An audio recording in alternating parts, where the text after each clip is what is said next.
What's up, everybody? On today's show, it's National Signing Day. We'll get you caught up with some of the latest commitments and flips heading into all the action today. Also, some big names making moves in the transfer portal. Texas A&M loses their star wide receiver. Arkansas picks up a linebacker from Georgia, and the Bulldogs add one of Vandy's young playmakers. Lane Kiffin gets a contract extension. You got to pay the man when you become the portal king. And we'll check in with Corey Burton of Locked On Vandy to get his thoughts on all the SEC movement. Locked On SEC starts right now. You are Locked On SEC, your daily podcast on the Southeastern Conference. Part of the Locked On Podcast Network, your team every day.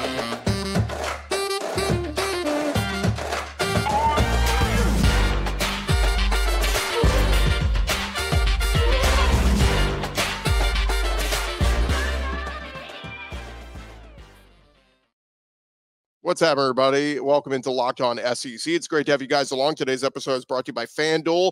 Make every moment more. Right now, new customers get $150 in bonus bets with any winning $5 moneyline bet. That's $150 if your team wins. Visit FanDuel.com/LockedOn to get started. I'm Chris Gordy. Thanks for making Locked On SEC your first listen every day. Shout out to our everydayers. We're free and available wherever you get your podcasts and on YouTube. Part of the Locked On Podcast Network, covering your team every day. We got plenty to discuss, so let's dive into it. Let's go around the conference. Boots out to the right. Takes the handoff. What a catch! Around the conference. We start with recruiting news, as over at Missouri, they beat out the Arkansas Razorbacks, one of the top prospects in their state. Eli Drinkwitz and Mizzou getting a pledge from four-star wide receiver Courtney Crutchfield on Tuesday. Crutchfield coming from Pine Bluff, Arkansas, three-sport athlete, runs track and field, plays basketball. The number 12 wide receiver in this class of 2024, the number 51 overall prospect. He becomes Missouri's highest-rated offensive commitment in this class. Of course, they have five-star D-lineman Williams Waneri, highest overall prospect committed. But Crutchfield joins a fellow wide receiver commits four-star James Madison, three-star Jackson Hancock, and three-star Jude James. Hancock could play either offense or defense, but that now gives Missouri a wide receiver room next season of Luther Burton, Theo Weiss, Mookie Cooper, Courtney Crutchfield, James Madison. All those guys are 4- and 5-star recruits. Now we'll see. Of course, Luther Burton will be back. We'll see on Weiss and Cooper and, some decisions to make for those guys. But either way, Brady Cook going to have some weapons, y'all. So that's going to be very fun to see what Eli Drinkwitz can do with those guys, adding them to the fold. But Crutchfield, big get for Mizzou. A little bit of a loss there for Arkansas. Meanwhile, they also picked up defensive back Jaron Sensabaugh out of the Nashville area. He committed to Mizzou yesterday. He's the son of retired NFL safety Gerald Sensabaugh. He's been committed to play for Vanderbilt for several months now. Or was, and then decommitted from the Commodores and had some offers from Tennessee and others, but now he is committed to Missouri. 6 foot tall, 170 pounds, rated a 3-star, the number 23 recruit from the state of Tennessee, the number 65 corner overall. All right, over at Alabama, they picked up a pass rusher / tight end yesterday, Ja'Shawn Ross. He picked the Tide over offers from Ole Miss, Tennessee, and others. 6'4", 220 pounds. Comes from Kansas City. It's the number 236 overall recruit, the number 21 edge, and the number 6 prospect out of the state of Missouri. Tide already have commitments from 3 5-star prospects in this class, all rated as top 25 recruits. Ross is the second pass rusher to commit to Alabama. He joins 4-star Sterling Dixon out of the state of Alabama. Over at Texas A&M, Kendall Jackson making a late flip from Miami to head to Texas A&M. 3-star defensive lineman out of the state of Florida, had been committed to the U after he had previously been committed to Florida, and now he's going to the Aggies. It's crazy, all this movement. Guys like, no, I'm going to this school. No, I'm going to this school. But Kendall Jackson committed to Florida back in July, 6'4", 250 pounds, 4 stars, number 44 defensive lineman, number 52 player from the state of Florida, and he is now heading to Aggie land. He will follow former Florida D-line coach Sean Spencer, who he had been committed to at Florida. He got fired, got picked up by Texas A&M, so he's going to go play for Sean Spencer over on the Aggie staff. But Kendall Jackson, the 8th highest recruit in A&M's class. They got 15 commitments so far.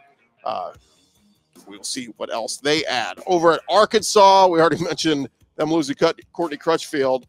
Sam Pittman, the Razorbacks, lost another notable commitment in athlete Jaden Baugh. Decommitted from the Hogs Monday evening. Posted on social media after lots of prayer and talks in my circle, decided to decommit from the University of Arkansas. He committed to the Razorbacks back in May, made an official visit a month later. He was in attendance for Arkansas's win over Florida in Gainesville back in November. Now, there was a report from Chad Simmons that said Alabama had moved to the top of the list for Jaden Baugh. They consider him as a four-star running back. But the Crimson Tide also working to flip Miami four-star running back commit Kevin Riley. So we'll see if Alabama ends up with either Jaden Baugh or Kevin Riley today. And one more over at LSU, commit P.J. Woodland. He was once committed to Mississippi State, flipped to LSU a few months ago. One site last night was reporting that Ole Miss was going to flip Woodland.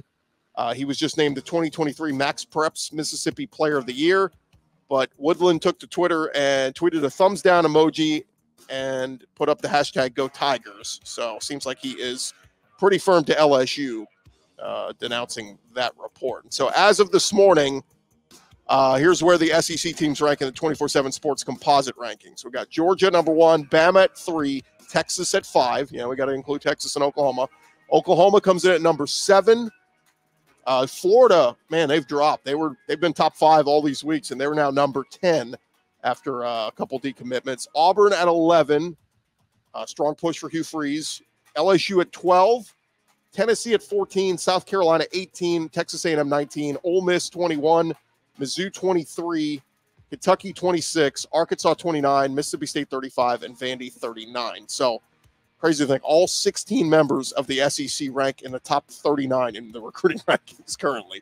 Pretty nuts though. But of course, this is going to move throughout the day today. So depending on what time you guys will listen to this podcast, some of this might be outdated because we're going to have movement. We're going to have new recruits, guys flipping, all that kind of stuff. So we'll get you caught up tomorrow with a full recruiting recap of everything went down. All right, let's dive back into some big transfer portal movement yesterday over at Texas A&M. We had heard rumblings for weeks, but wide receiver Evan Stewart is entering the transfer portal. 2 seasons at College Station. He caught 90 passes for more than 1,100 yards and 6 touchdowns. He played in 8 games this year, was second on the team in catches. Became Texas A&M's first receiver to break the 100-yard mark in back-to-back outings since 2019. He had over 100 yards against New Mexico and then against Miami. He, of course, played high school football in the state of Texas, was a 5-star prospect. He was the number 1 wide receiver in the class of 2022. It was a big get for Jimbo Fisher. There's been some rumblings in recent weeks that maybe Alabama would have interest in him, and Bama's been looking for that big alpha dog receiver. Evan Stewart is that dude, so keep an eye on where Evan Stewart is going to go. Meanwhile, Texas A&M picked up a tight end from Purdue in Garrett Miller. Spent the last 5 seasons there at Purdue. And some good news. Offensive lineman Chase Basantis. He had entered his name into the transfer portal recently. He has removed his name from the transfer portal. So he was among the top 100 recruits in the country last year. 4-star O-lineman. Became one of the Aggies' starting tackles. Was named to the SEC All-Freshman team. So Chase Basantis, good news. He is sticking with the Aggies. And then former A&M D-lineman Fadil Diggs. He has committed to transfer to Syracuse. It'll be interesting to see what he does up there. All right, over at Georgia, they added a big piece. Former Vanderbilt freshman wide receiver London Humphreys is coming to Georgia. He had a nice freshman year, 22 catches, 439 yards, and 4 touchdowns, averaged 20 yards a catch.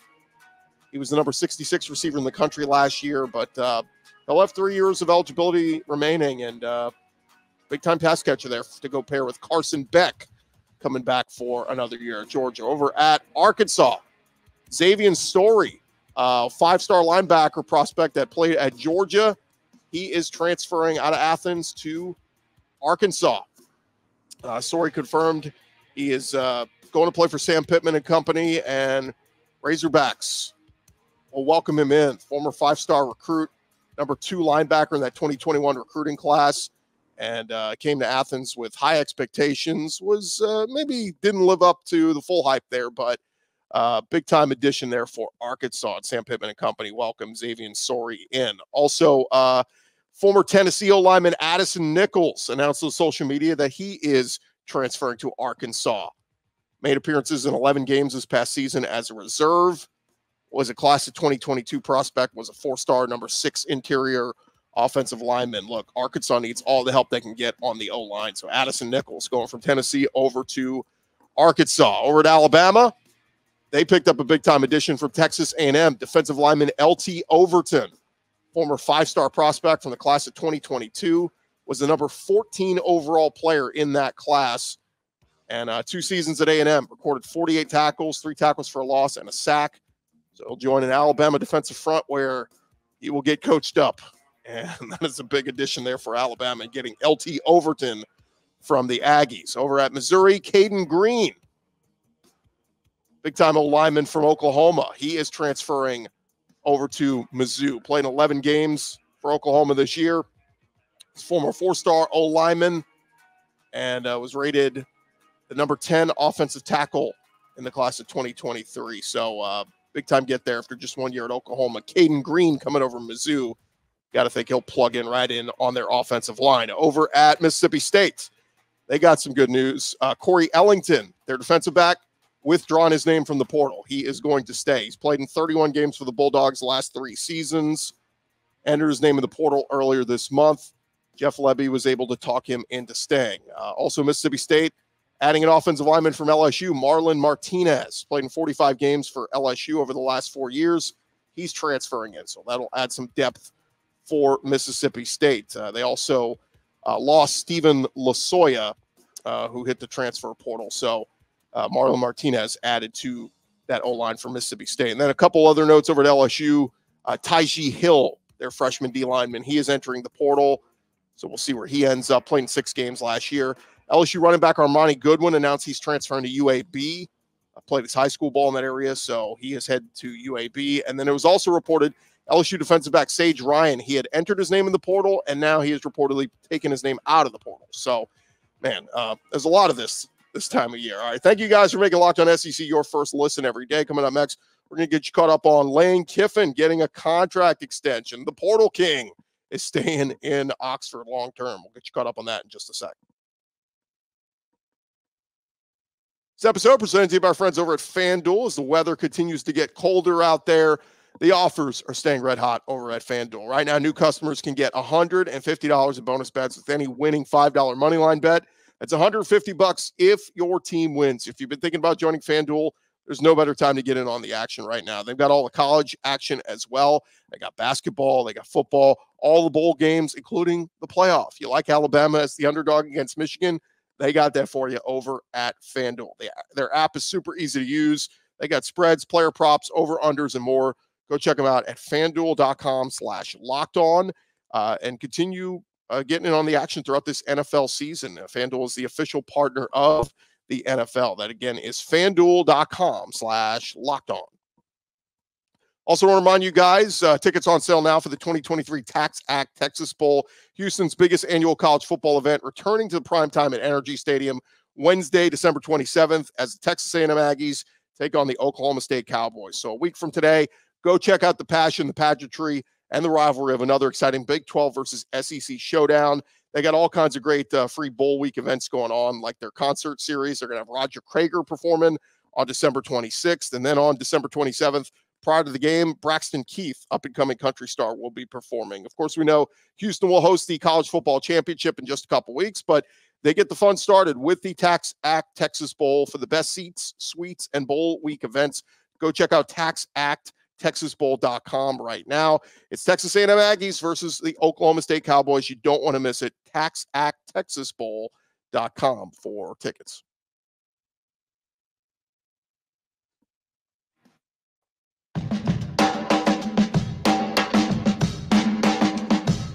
All right, we're along here, Locked On SEC. Thank you guys for making us your first listen every day. Shout out to our everydayers. Come on back tomorrow on the show.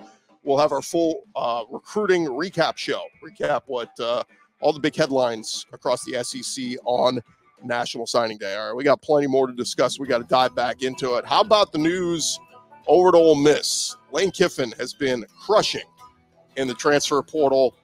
and he's not leaving anytime soon. The Rebels announced Tuesday that Lane Kiffin has agreed to a contract extension. Of course, they got a chance to win the bowl game here against Penn State. It would be the first ever 11-win season for Ole Miss. Rebels have achieved their first two 10-win regular seasons during Lane Kiffin's tenure. Ole Miss AD released a statement. Our football program experienced unprecedented success under Coach Kiffin. We could not be more excited about what the future holds. In just 4 years, he's established our team as a sustained winner that is on a trajectory to championship status. Of course, with the tremendous support of the Grove Collective, the Ole Miss family is committed to providing Coach Kiffin the resources needed to compete at an elite level. I like how they threw that in. I mean, hey, shout out to them. They're making all this happen with the NIL deals. Kiffin already generating a lot of hype. Obviously, they have one of the best transfer portal groups in all of college football, doing a good job recruiting as well. Kiffin is 33-15 in his 4 seasons there in Oxford. Lane Kiffin said in the statement, "We're doing things here that have never been done before. With the commitment that our leadership and supporters are making, we got the opportunity to build on this foundation. Grateful to the Chancellor, to our president for their support. We look forward to continue our path to becoming a championship program." Ole Miss did not address if there's any changes to his compensation. The previous agreement bumped him to $8.75 million this past season and $8.85 million next year. So we'll see what happens there. Latest news, at least as of this recording, Texas A&M D-lineman Walter Nolan.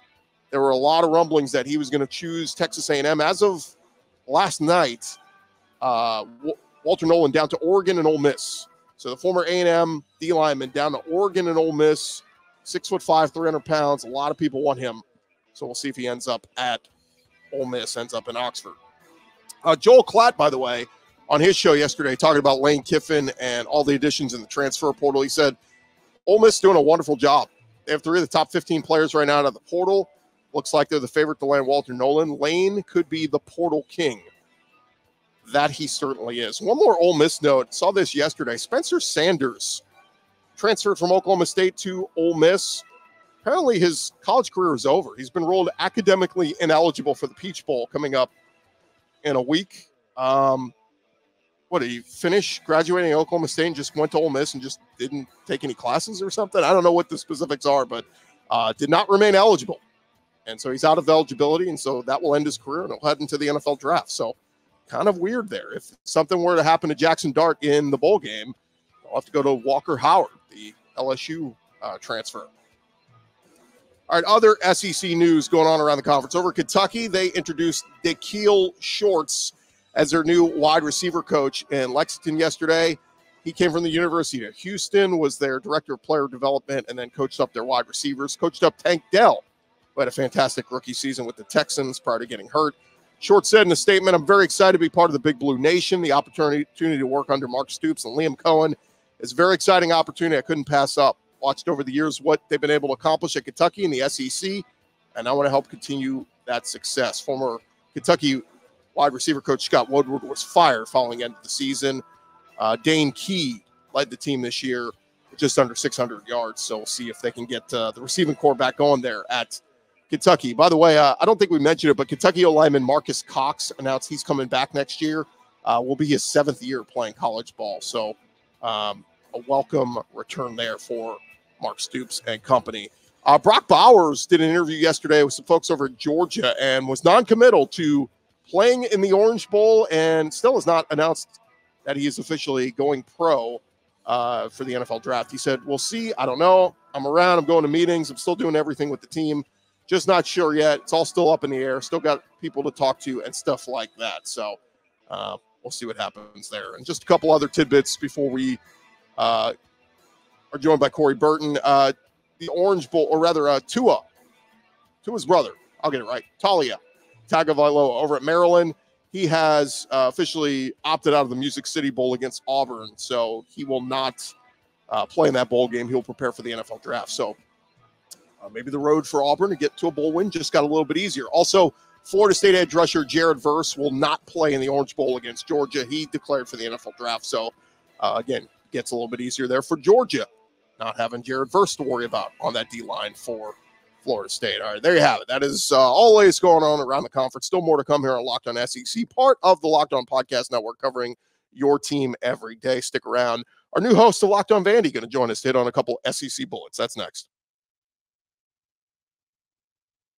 First, this episode presented to you by our friends over at LinkedIn Jobs. Look, when you're hiring for your small business, you want to have as many top-tier candidates as possible to interview. That's why you got to go check out LinkedIn Jobs. They have all the tools to help you find the right professionals for your team faster and for free. LinkedIn isn't just another job board. They have a vast network of more than 1 billion professionals, which makes it easy for you to hire. They got so many quality candidates up there. It's so easy, in fact, that 86% of small businesses get a qualified candidate within 24 hours.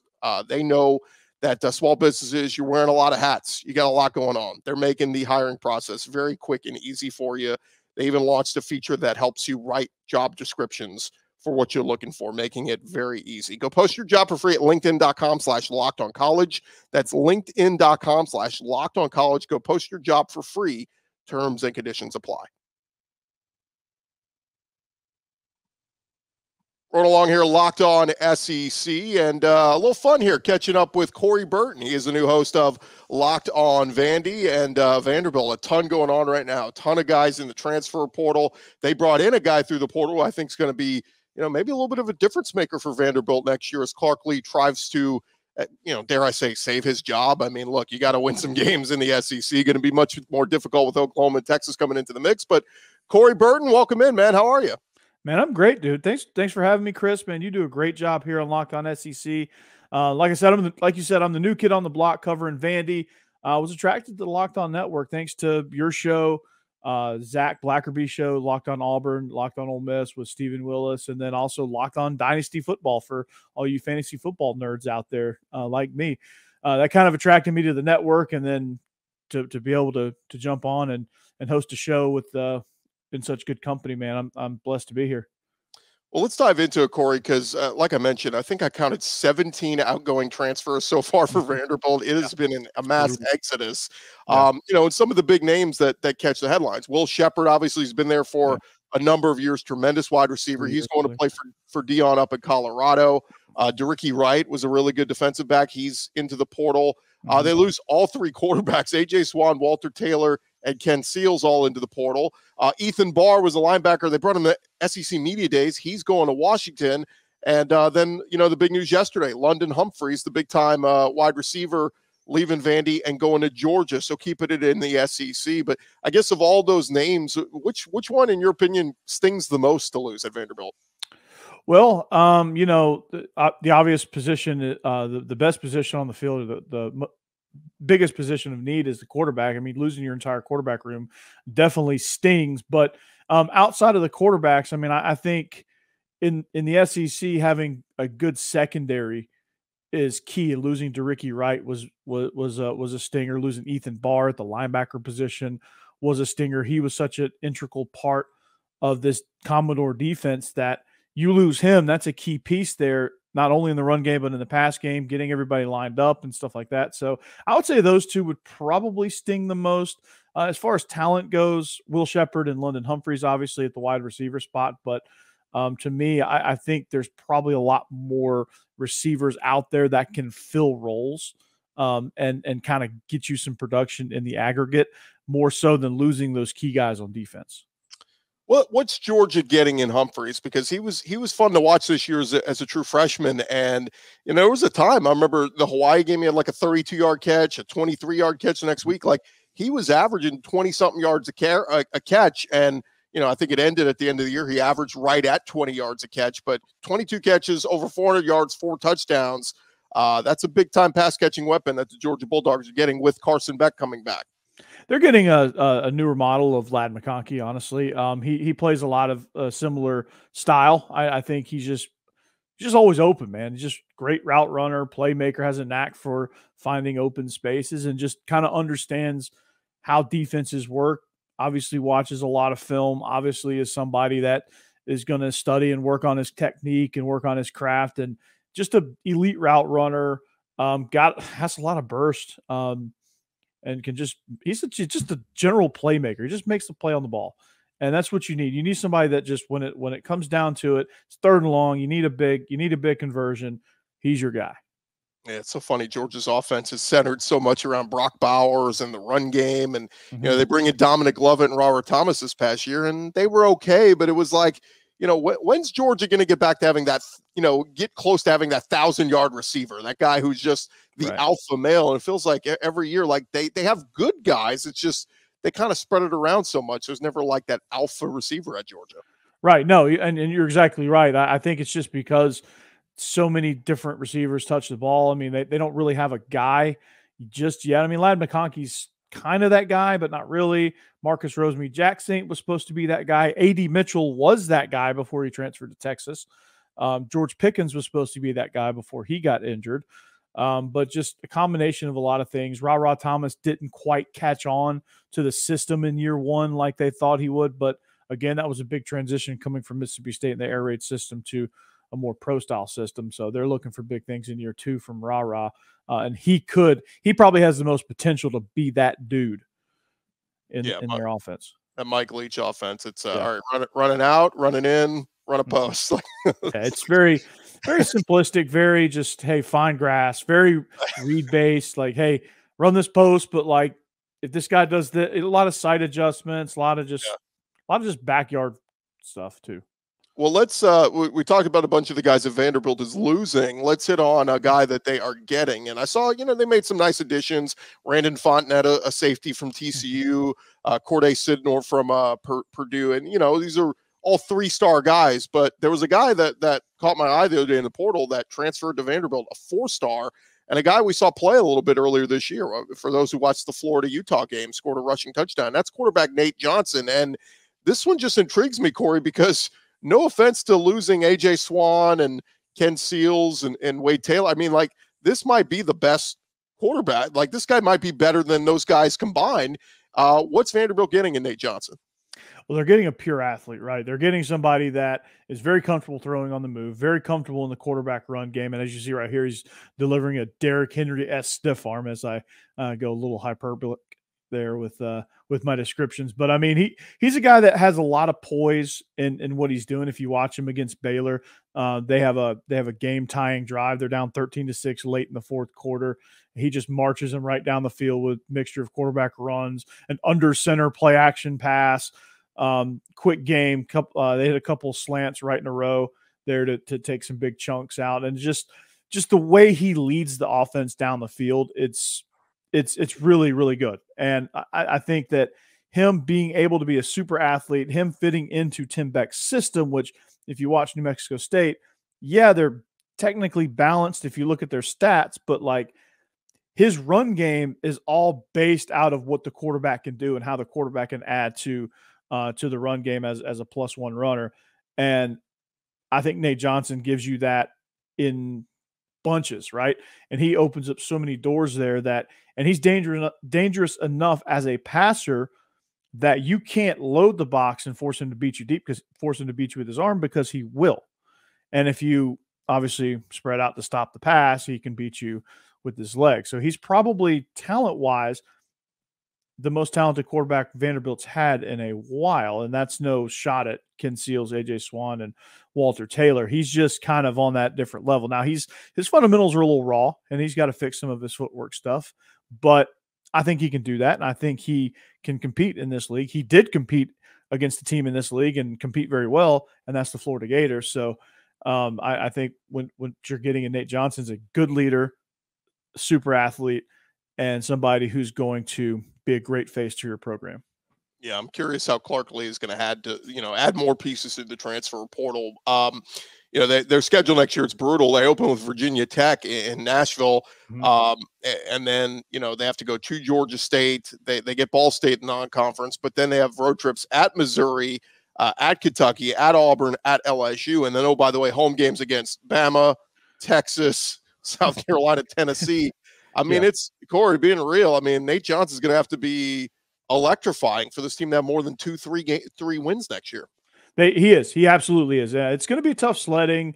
But I think, there's some games out there that if they get the right pieces and they finish strong here in the portal and recruiting season, they can. I'm not saying they're going to go out and win 8-9 games, but I think the goal is getting to a bowl game, right? And so you have to win the winnable games. You have to hope that Missouri comes back down to earth a little bit. You have to hope that South Carolina is not quite as good as everybody's making them out to be, or, just kind of, you're going to have to get those 2 games for sure, win all of your non-conferences, and maybe have an upset against Kentucky, maybe have an upset against Tennessee, catch them in the right moment at home. But I mean, it's doable. They added a piece actually earlier this afternoon, Keyshawn Johnson, a wide receiver from Alabama State, who put up, I think, 70-something catches and 700 yards with like double-digit touchdowns for Alabama State.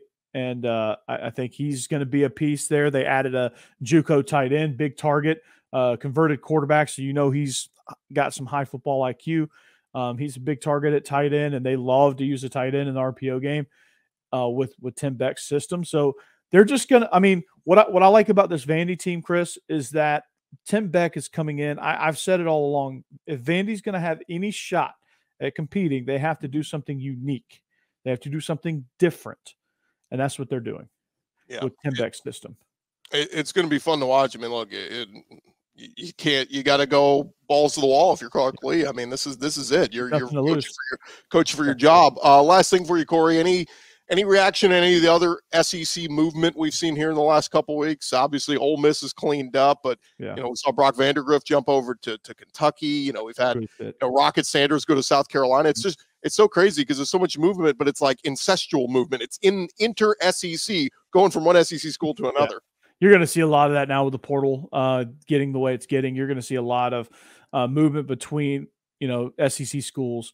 You're going to see probably a lot of movement between Big Ten and SEC, and just kind of staying within those 2 conferences. But I mean, Ole Miss doing what they're doing. I mean, he did it a little bit last year, but like for him to keep that momentum going down there in Oxford is tremendous. I mean, look at the star-studded lineup. He's got Walter Nolan. He's got Juice Wells. Those guys. I mean, he's got a great list of commits there. I think South Carolina's doing a great job in the portal. They've got to develop them, and they've got to integrate them into their system. But like Jaden McGowan and Rocket Sanders coming over to South Carolina is going to be a great addition for them. London Humphreys going down to Georgia. They're probably going to get Trevor Etienne as well, which is going to be a huge get. Georgia's typically quiet in the portal, so it's not much of a shock. Florida's getting decimated by the portal. Kentucky picking up Brock Vandegrift was a great pickup there. I think he's going to be he's a very, very talented quarterback that just couldn't quite find his fit, couldn't quite get over the hump against Carson Beck in that quarterback one battle. He is Corey Burton, new host of Locked on Vandy. Corey, let everybody know where they can find your stuff. Well, they can find me at Coach Burton 36. They can find the show at Locked on Vandy as well. And I'm on YouTube now. I'm in the middle of week 2. So I'm fresh. I'm still fresh in this Locked On network. So come check me out. Come subscribe. Come like me. Come give me some feedback. Even if you're not a fan of Vandy, everybody roots for the underdog, right? So come on over. It's a fun show. Yeah, the best thing about being an SEC fan is we're the most educated. You know more about the teams around you than other conferences do. So. Yeah, got to keep up with what Vandy's doing and keep up with Corey Burton there. Thank you guys so much for making us Locked on SEC your first listen every day. You can go check out Corey, make him your second listen, and also check out Locked on Sports Today. They have the new 24/7 live channel on YouTube covering all the top stories of the day with our local experts. So go check that out as well. I'm Chris Gordy. Again, shout out to our everydayers. Come on back tomorrow on the show. We'll be recapping National Signing Day and much more. This has been Locked on SEC. Talk to you guys tomorrow. Rock on.